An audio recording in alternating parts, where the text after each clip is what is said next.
Mireille Lachose, bonjour. Bonjour. Pour moi, c'est vraiment un grand coup de cœur, ton univers graphique. Donc, je suis très content que tu sois avec nous à Tram la Bulle. Merci pour cette occasion. Et en même temps, pour moi, tu fais partie en fait des jeunes prodiges en fait de l'illustration de la bande dessinée suisse. Parce que c'est vrai que tu as quand même fait des superbes illustrations. Donc, je pense justement au livre où je t'ai découvert qui s'appelait justement 58 sensationnels, où on retrouve aussi bien Carnet Pontem, Tina Turner, ou bien Ruth Dreyfus, ou bien plein d'autres femmes qui sont extraordinaires. Comment est-ce que tu t'es été approché pour travailler sur ce premier livre? En fait, je fais partie du Squibi, qui est une association d'illustrateurs qui a été créée aux États-Unis. Et puis, j'ai rencontré pendant une conférence européenne Laurie Toyer, avec qui en fait j'ai fait le livre. Et puis, elle m'a rencontré, elle a vu mon portfolio où j'avais justement un style plusieurs styles qui étaient très différents les uns des autres. Et puis quand elle a eu l'idée de faire ce projet, elle a pensé à moi. Voilà.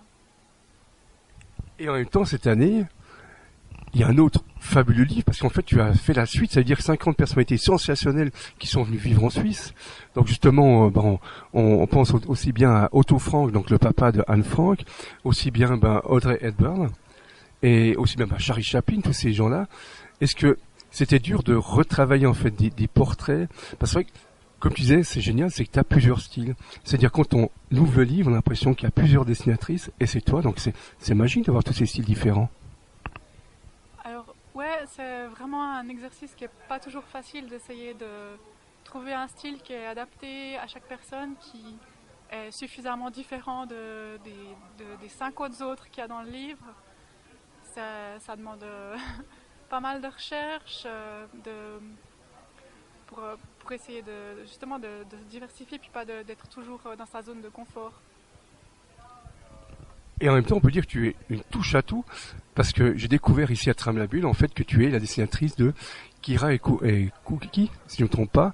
Et c'est vrai que j'étais étonné parce que je voyais l'exposition, je dis, oh, superbe dessin, les planches sont magnifiques. Et en même temps, j'ai découvert que c'était toi, et c'est impressionnant parce que tu touches à tout. Tu fais de la bande dessinée, de l'illustration. Est-ce que c'est dur de travailler tous les styles?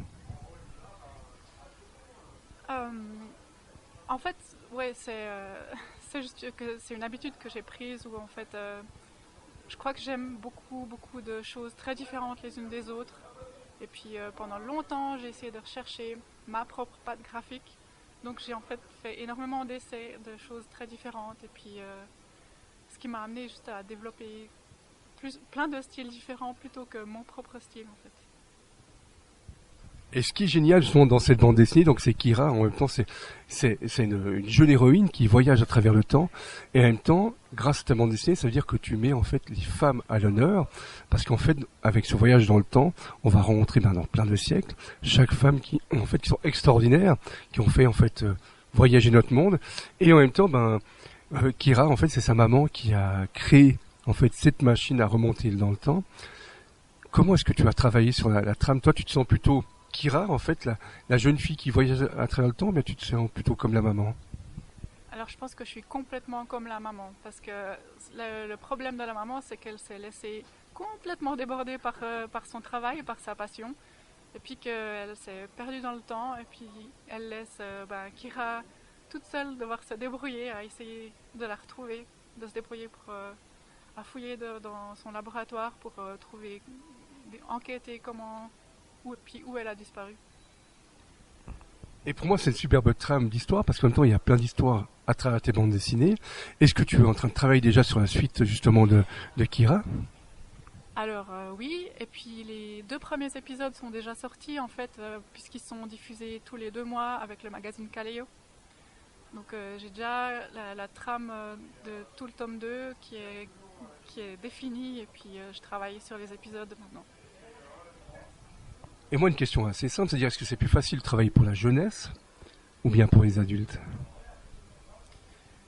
Euh, je sais pas en fait, je me dis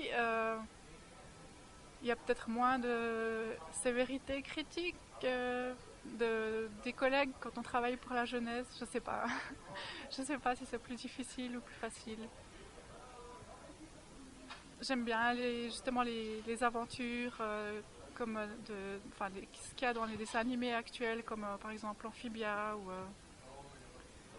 ou All House, en fait. Donc j'aime bien ce genre d'univers. Puis j'ai l'impression que les univers jeunesse comme ça permet juste d'être un peu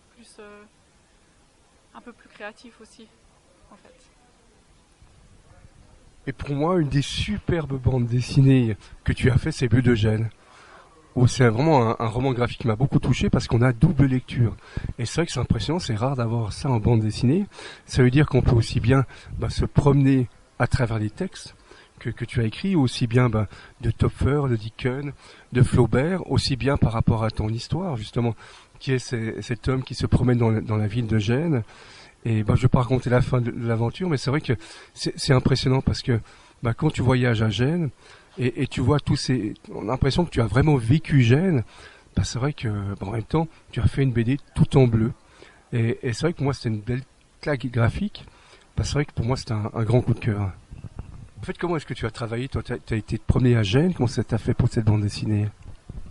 En fait, j'ai commencé ce projet, j'avais déjà l'idée en tête de faire quelque chose sur la thématique de bleu de Gênes, donc jouer avec le côté nostalgique du mot bleu, et puis justement l'étymologie de bleu de Gênes qui vient de blue jeans en fait, donc essayer de trouver quelque chose avec ça. Et puis c'était grâce à Splotch en fait que je suis partie à Gênes pendant 3 mois dans une résidence artistique. Et puis là, effectivement, sur place, j'avais l'idée. Au départ, j'étais partie peut-être sur quelque chose justement en rapport un peu avec le deuil. J'avais l'idée de plusieurs petites histoires, 5 petites histoires en patchwork qui étaient censées s'imbriquer dans cet univers de Gênes. Et puis finalement, j'en ai sélectionné une qui était en fait finalement suffisamment longue. J'avais un peu peur que ça soit trop court. Et puis je me suis promenée un peu à Gênes, j'ai pris beaucoup de photos. Et puis après, essayer de faire coller les images de Gênes, le parcours de cette personne qui se promène dans Gênes avec les phrases des différents auteurs différents peintres, auteurs qui étaient tous allés à Gênes et puis qui avaient écrit sur la ville. Et ma dernière question, tu es en train de travailler sur quel style? Est-ce que tu fais une bande dessinée ou tu pars sur l'illustration? Là, je continue sur Kira et Cookie, donc je continue un peu, j'essaie de garder un peu ce style au maximum. Et puis, mais j'ai aussi un prochain tome normalement qui se prépare d'illustration avec des styles différents, donc un peu les deux en fait. Merci beaucoup, merci d'avoir accordé un peu de temps. Merci à toi. Puis à tout bientôt.